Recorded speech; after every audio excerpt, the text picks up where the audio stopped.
webinar on security issues in mobile ad-hoc networks. Now, before we begin with the ad-hoc networks, let us begin with the basic of what a network is. A network can be defined as a cluster of persons, systems, or institutions that are likely to share their information collectively for their individual intentions. Speaking in terms of computers, the definition of networks is similar as a collection of computers connected strategically to share information or services. Now, network can be classified in many categories.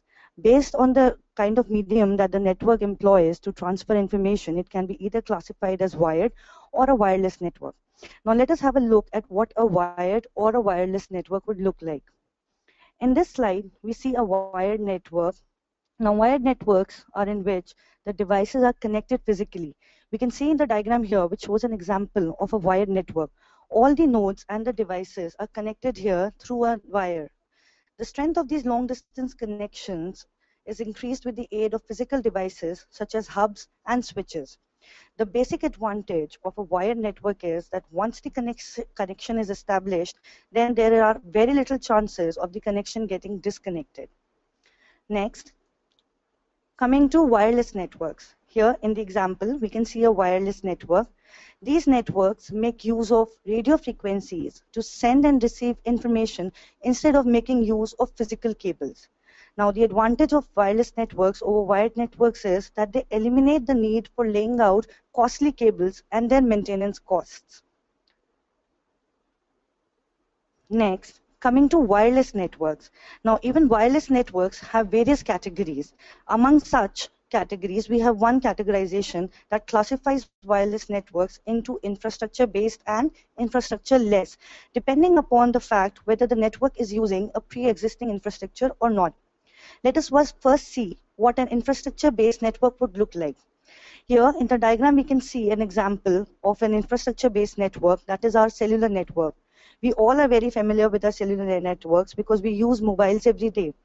Now, infrastructure-based networks use existing infrastructure in network establishment and are thus called infrastructure-based networks. In an infrastructure network, nodes have wired access points within their transmission range. Each node has its definite task in the network, and the connection establishment follows a firm signaling sequence among the nodes. Next, we come to infrastructure-less network. Here we can see an example of a Bluetooth network. Bluetooth network is an example of infrastructure-less network as it does not use a pre-existing network. It is an autonomous network that does not need any pre-establishment network. Such networks are also called ad hoc networks. The basic difference between wired and wireless network lies in the fact that infrastructure-less networks do not require any pre-established network for the transfer of data. Also, in an infrastructure-based network, each and every node or device which is a part of the network has a specific task allotted to it. However, in a wireless infrastructure-less network, the nodes act as transmitter, as a receiver, as well as they act as routing devices. Now, since we have to deal with the security issues of ad hoc networks, let us have a look at what ad hoc networks are. Let us first define it. An ad hoc network is defined as a local area network that is built spontaneously as devices connect. Instead of depending on a base station to direct the flow of data messages to each node in the network, the individual nodes of the network forward package to and from each other. Just as I mentioned before, here all the nodes act as transmitter, they act as receiver, and they also act as routers. Further defining more of ad hoc networks are autonomously self-organized networks without any infrastructure support. The nodes in the ad hoc network move randomly, and therefore the network may experience rapid and unpredictable topology changes. The ad hoc network nodes usually have limited transmission ranges, and so some nodes cannot directly communicate with each other. Ad hoc networks do not depend on any pre-established infrastructure, so they can be easily deployed and are actually a favorite among deployments in disaster recovery situations and non-existing or damaged communication infrastructure where speedy employment of a communication network is preferred. Now let us have a look at some characteristics of MANETs or mobile ad-hoc networks. The characteristic of ad-hoc networks, here is a list of all the characteristics of ad-hoc networks formulated from the definitions of ad-hoc networks that we have done in the previous slides. Now, dynamic network topology defines that the network does not have a fixed topology structure. Since all the nodes available in the MANET are mobile, that is, they are free to move in and about the network. That is why the network topology keeps on changing.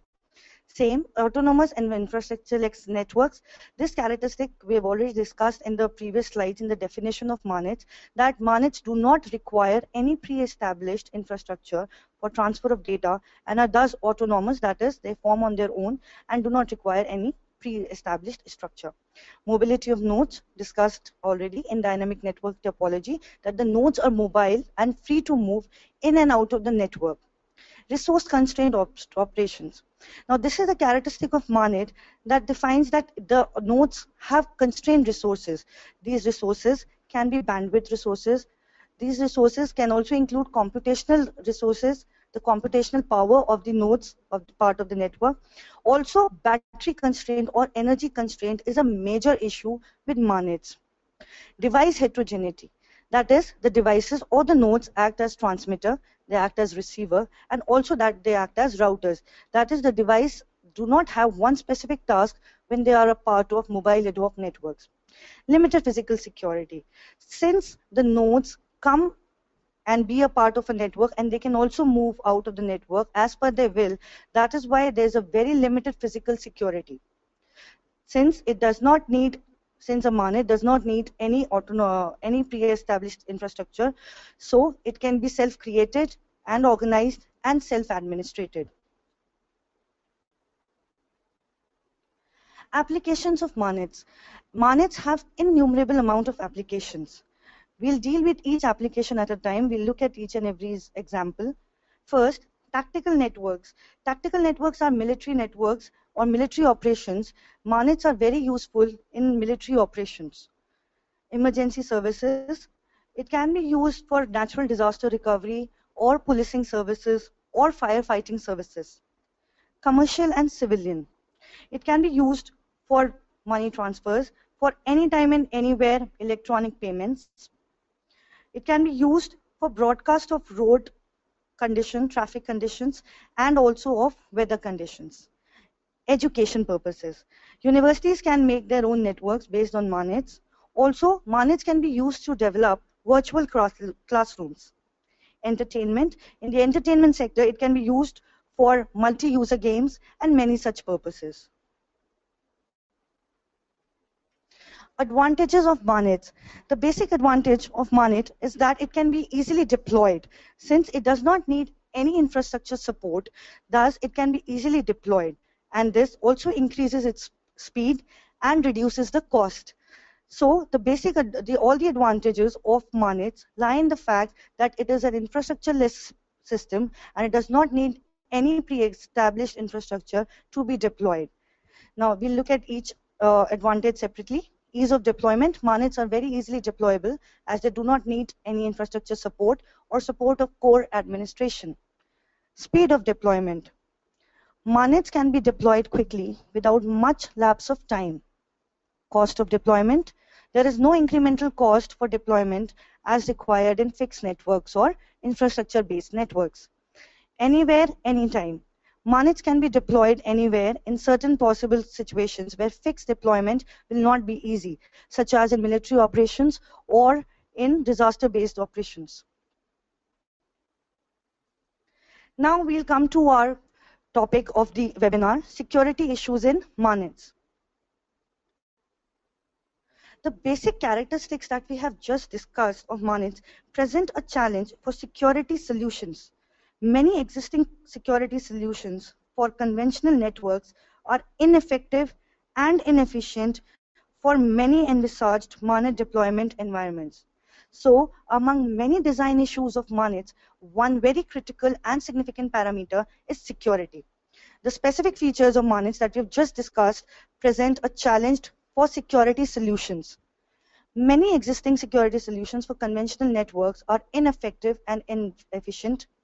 Consequently, researchers have been working for the last decade on developing new security solutions or changing current ones to be applicable to MANETS.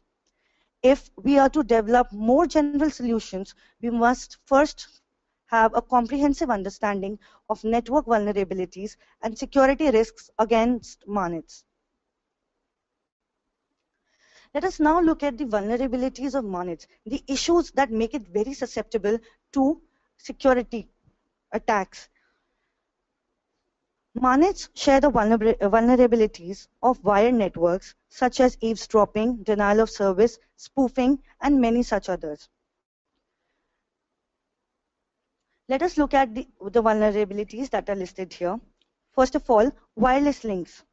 The use of wireless links make the network susceptible to attacks such as eavesdropping and active interference. Unlike wired networks, attackers do not need physical access to the network to carry out these attacks. Furthermore, wireless networks typically have lower bandwidths than wired networks. Attackers can exploit this feature, consuming network bandwidth and ease to prevent normal communication among nodes. Next, let's have a look at dynamic topology, how it affects the security of MANETs. MANET nodes can leave and join the network and move independently as per their will. As a result, the network topology can change frequently. It is hard to differentiate between the normal behavior of the network from malicious behavior of the node in such a dynamic environment. Next, cooperativeness. The routing algorithms for MANETs usually assume that nodes are cooperative and malicious.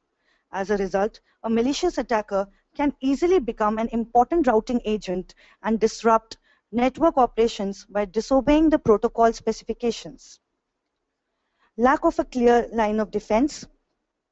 MANETs do not have a clear line of defense. Attacks can come from all the directions.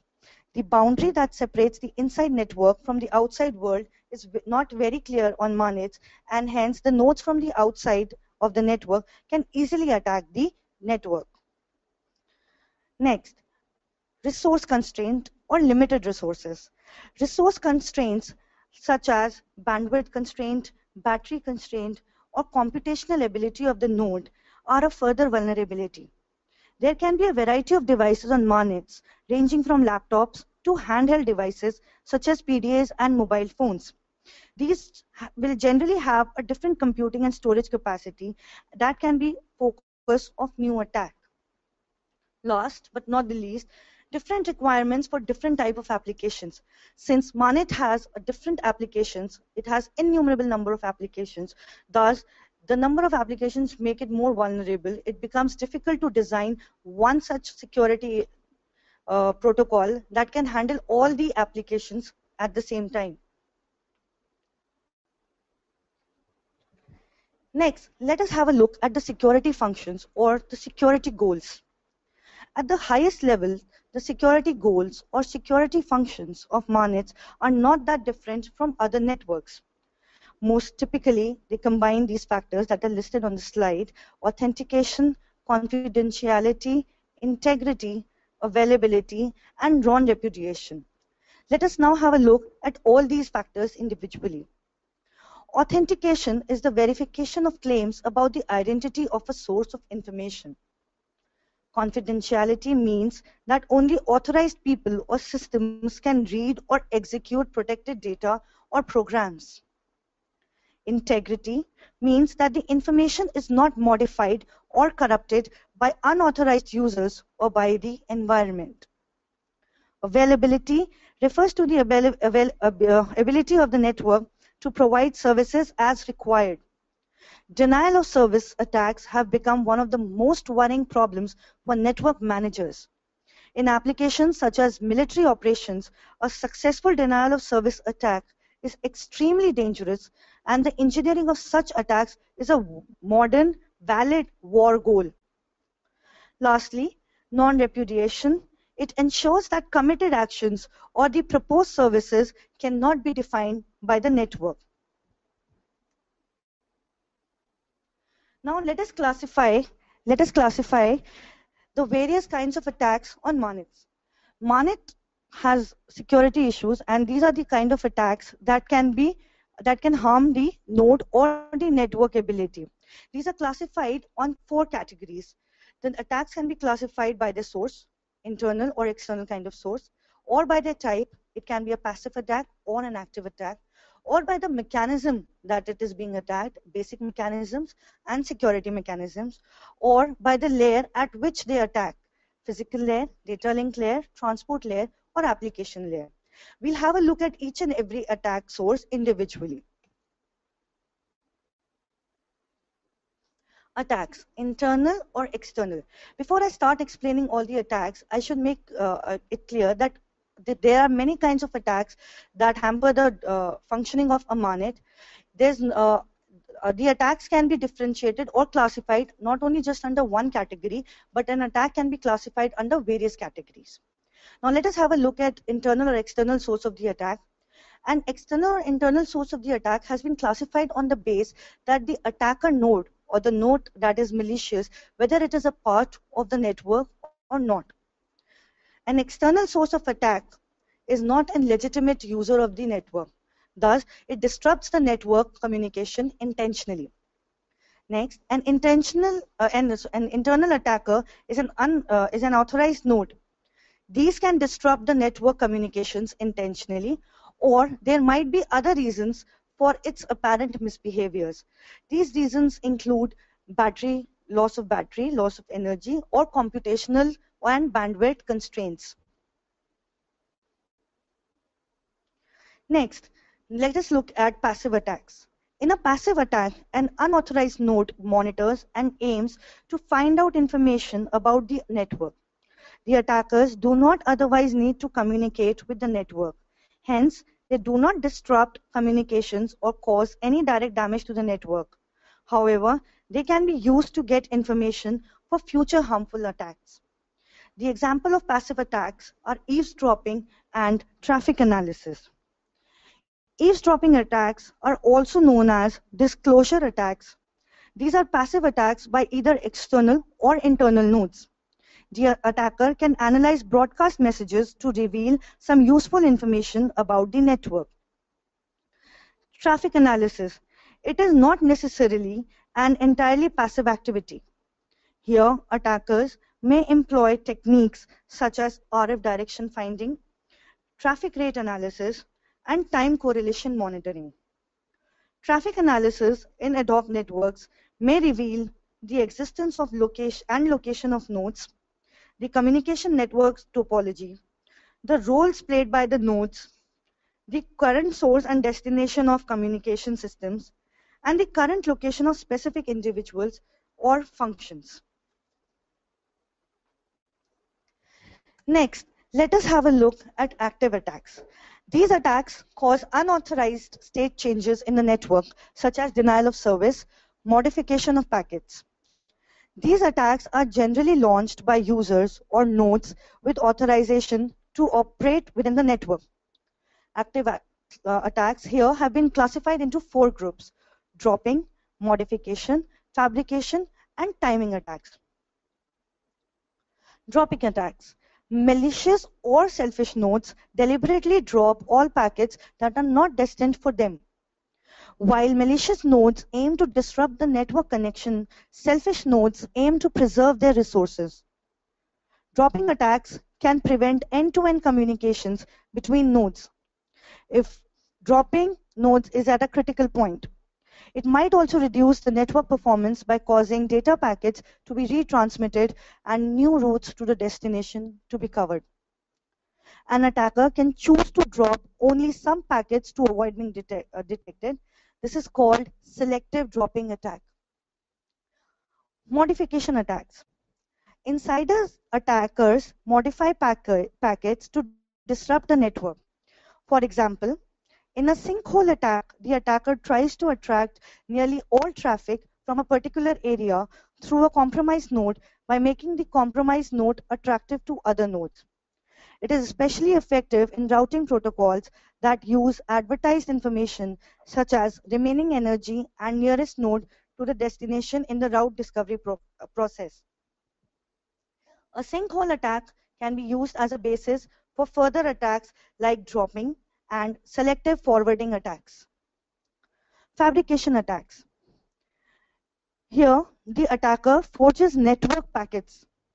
It may be an active forge in which attackers send faked messages without receiving any related message, and it can be a forged reply in which the attacker sends fake route reply messages in response to related legitimate route repeat requests.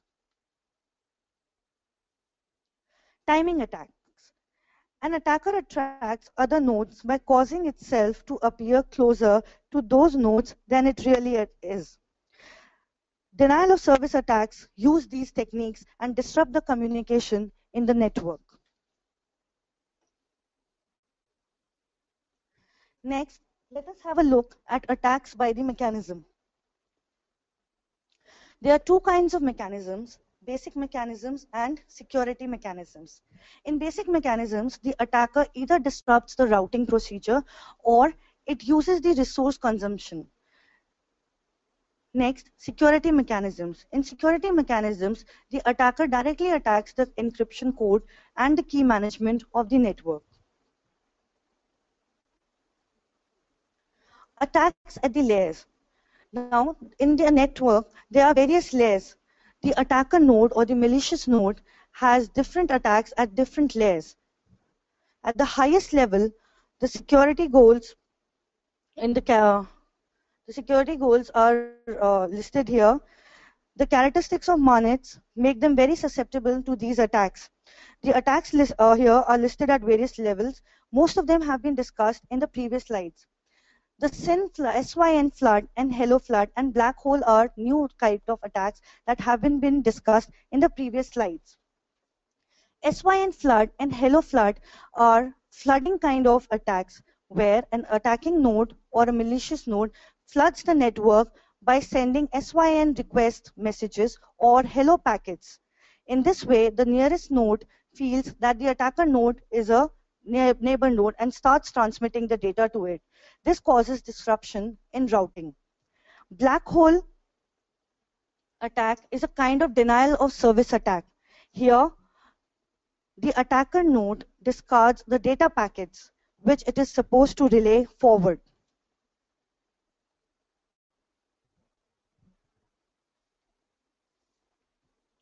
Now, we have discussed the various kinds of networks and threats that are in the MANET.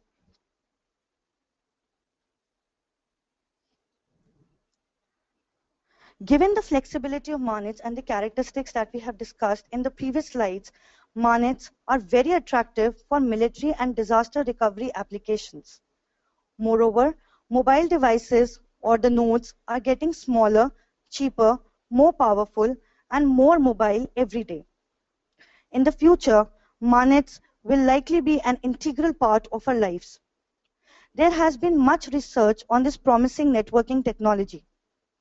However, security is one hot topic in the area due to the security threats MANETs have introduced. These threats have been discussed in the previous slides. Researchers currently focus on developing new prevention, detection, and response mechanism for the MANETs. But none of the proposed systems are necessarily the best solution, taking into account different applications which they can have their own requirements and characteristics. They also usually consider few specific attacks and target a specific routing protocol. Furthermore, they emphasize just a few specific MANET features. For instance, the consequence of having limited resources is generally little explored. Some solutions might not be suitable for some nodes which can have limited computational abilities, limited bandwidth, and limited battery resources. Researchers can develop solutions considering different characteristics of these nodes. Cooperation and communication between nodes is another area that needs to be explored. To conclude, MANET security is a complex and challenging topic. To propose security solutions well suited to this new environment, it is required to investigate possible security risks to the MANETs most thoroughly. Thank you. Any questions?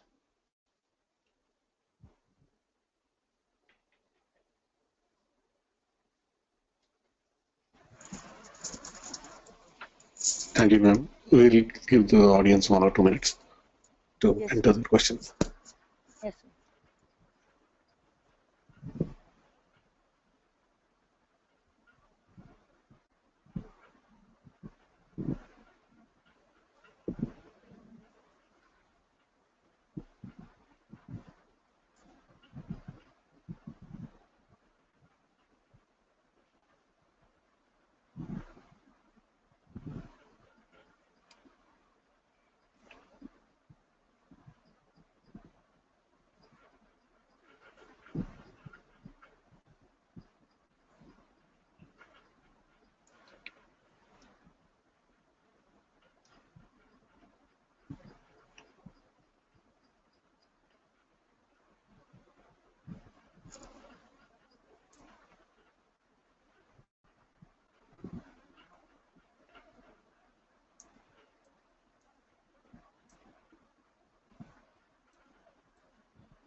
What is the major security issue in ad hoc networks?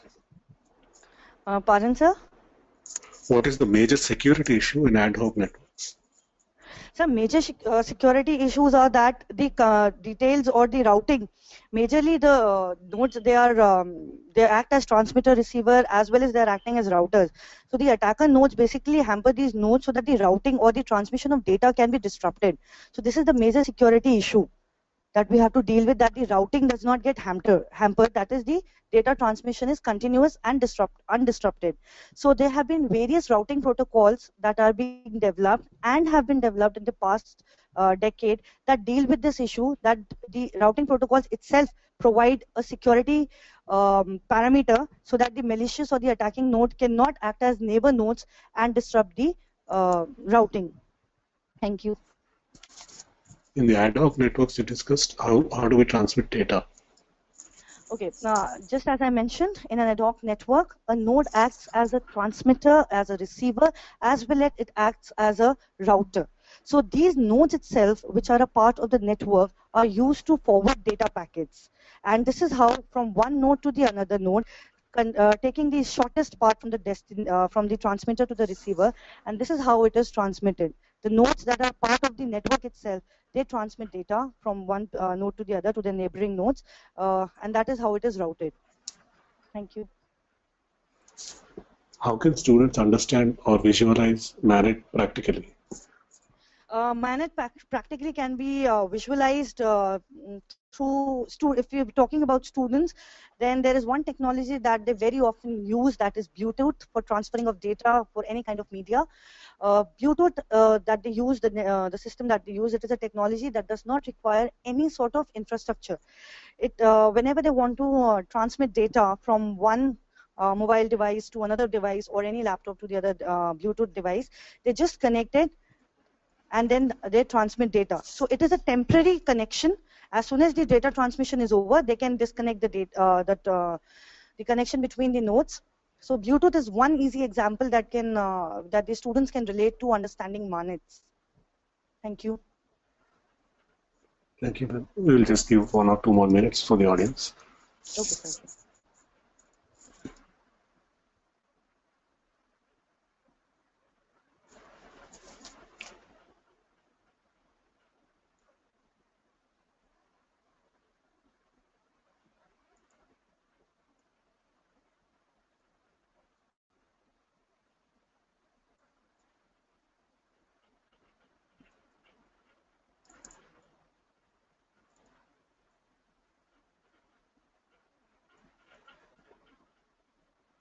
Is it possible to create MANET in lab for various attack analysis?